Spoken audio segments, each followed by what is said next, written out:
En marge de son récent entretien publié en français dans la revue Études, le pape François a confié au jésuite italien Antonio Spadaro, qui l'interrogeait, que les deux penseurs français contemporains qu'il préfère sont Henri de Lubac et Michel de Certeau. C'est une bonne raison, mais pas la seule, de faire de ce dernier notre auteur du mois. Né en 1925 à Chambéry, dans une vieille famille de la noblesse savoyarde, façonné par les traditions d'une éducation stricte et appelé par la vocation religieuse dès l'adolescence, Michel de Certeau voulait devenir missionnaire en Chine. Mais la Compagnie de Jésus préféra l'orienter vers l'étude et l'histoire de la spiritualité. Je vous recommande, avant toute autre lecture, pour retracer le fil de cette existence, une trajectoire tout à la fois exemplaire et contestataire, de lire la remarquable biographie de François Doss, Michel de Certeau ou Le marcheur blessé.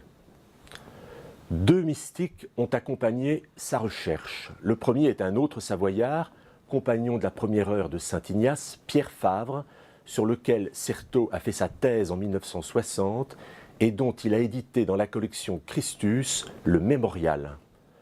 L'autre, c'est Jean-Joseph Surin, dont il a également édité l'œuvre et la correspondance. Surin, qui est indissociable de la célèbre affaire des possédés de Loudun, vers les années 1630, une affaire sur laquelle Michel de Certeau a écrit son livre sans doute le plus accessible dans la collection Folio Histoire, La possession de Loudun.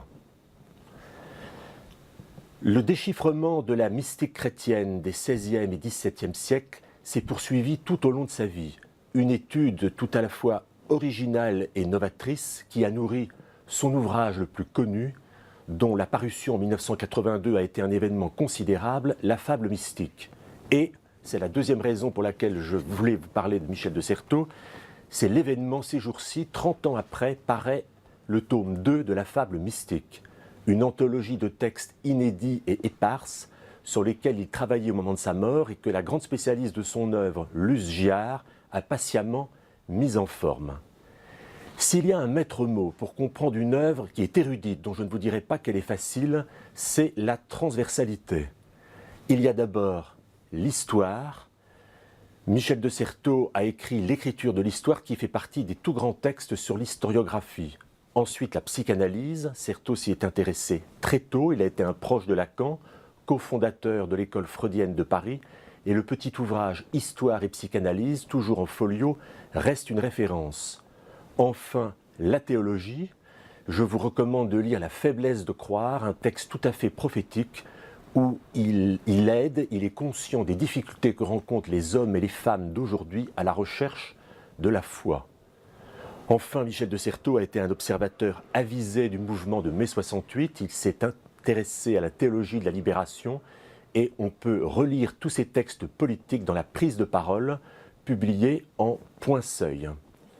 C'est un homme qui finalement aura passé toute sa vie un peu aux marges de l'institution et universitaire et de la Compagnie de Jésus, que pour autant il n'envisagea jamais de quitter.